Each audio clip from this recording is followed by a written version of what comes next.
Hello guys! Hello! This is for Libra. Welcome Libra dito sa Kapalaran 888. Welcome guys.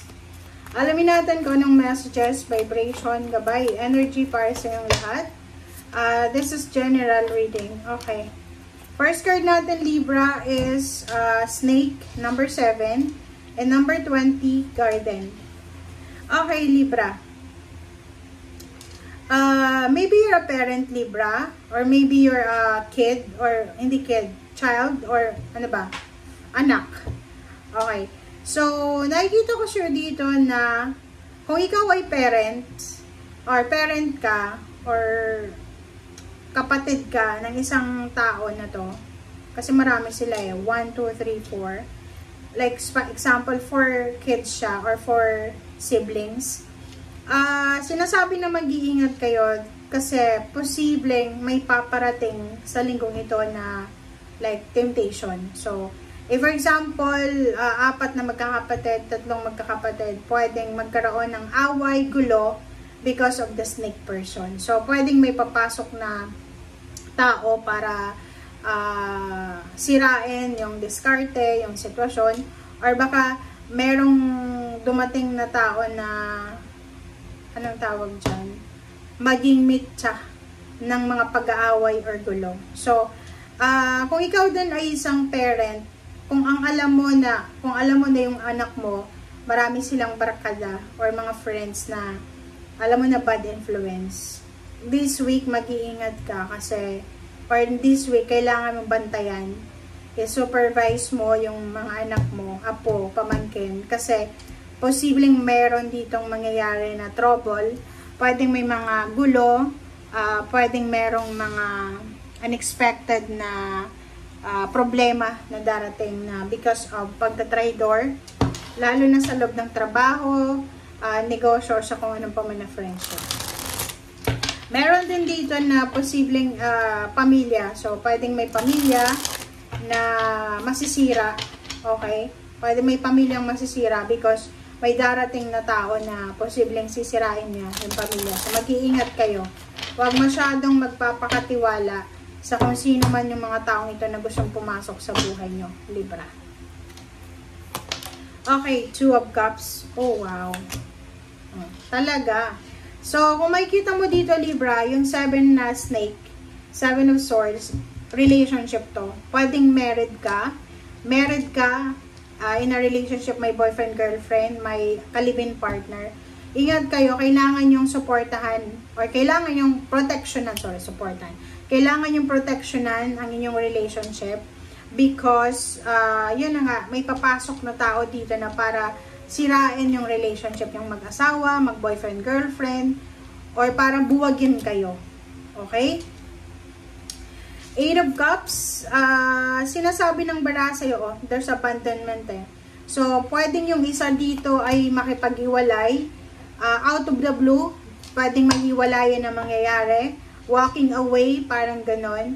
Kasi, yun, nadala siya sa snake eh. Kasi yung snake, alam mo yung snake, talagang magaling yan mag-tempt sa mga tao. So, ingat-ingat tayo. And in terms of relationship sa trabaho or maybe sa sa business, kung halimbawa may ka-business partner ka, mag-iingat kayo na mag-partner kasi yun nga, pwedeng may mga tao na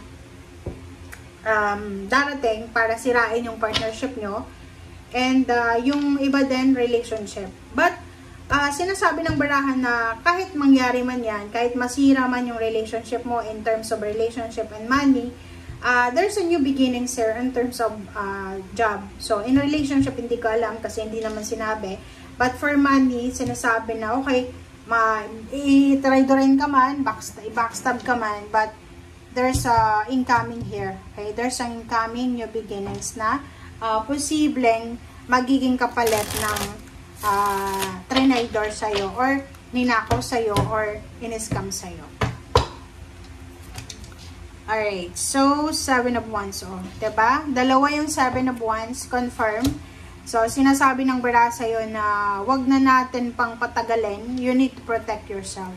Protect yourself, guys. Okay?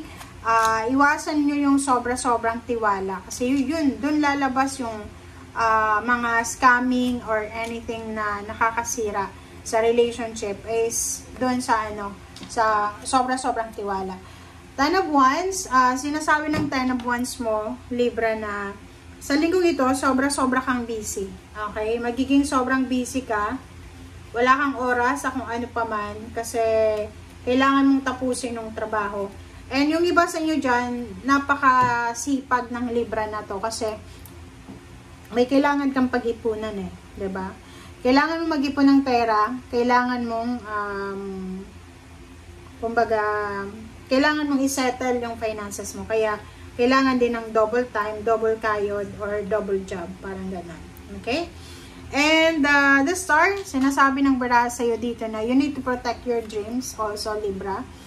Ano man yung mga pangarap nyo sa buhay, pag halimbawa feeling nyo hindi pa dumarating, yung parang ang tagal, sinasabi ng baraha sa'yo dito, just i-continue natin na trabahuhin yung mga pangarap natin sa buhay kahit alam natin na imposible. Kasi walang imposible eh, 'di ba? Kahit sa ngayon parang pakiramdam mo imposible, pero hindi ka sigurado baka bukas hindi na yan imposible, posible na yan. Okay? So just be patient, okay? Be patient sa kung ano man na hinihintay nyo, okay? Sinasabi ng barahan na protect your dreams, stand your ground, and yun, protection. Ace of Swords and Four of Swords. Sinasabi ng baraha sa'yo dito, Libra, na importante din, since sabi ko diba sa'yo kanina, nasa 10 of Wands ka, so posibleng magiging sobrang busy ka sa linggong ito, kasi kailangan mong mag-ipon eh, or marami kang mga expenses, or marami kang mga, tawag dito, marami kang mga obligasyon, duties and responsibilities, lalo na sa pera. So, sinasabi ng baraha sa'yo para balanse. Okay, for example, hardworking ka, overworking, pero dapat may time ka rin makapag-breathe, makapag-relax, matulog, kumain, makipag-usap sa family, and you still have time para, 'di ba, tanungin yung pamilya kung anong nangyari today, ano ba ang plano tomorrow, parang ganon. So, sinasabi ng barahan na kailangan ng balanse, Libra, okay? Lalo doon sa mga hardworking na Libra, kasi wala namang tamad na Libra, lahat hardworking. So, make sure na sa 7 days na ito, meron kang time para makapag-rest, makapag-bakasyon ng konti. Ang bakasyon na sinasabi ng baraha is, makaalis ka sa sitwasyon na alam mong nakakapagod, drain ng energy. Okay, thank you guys for watching. Bye!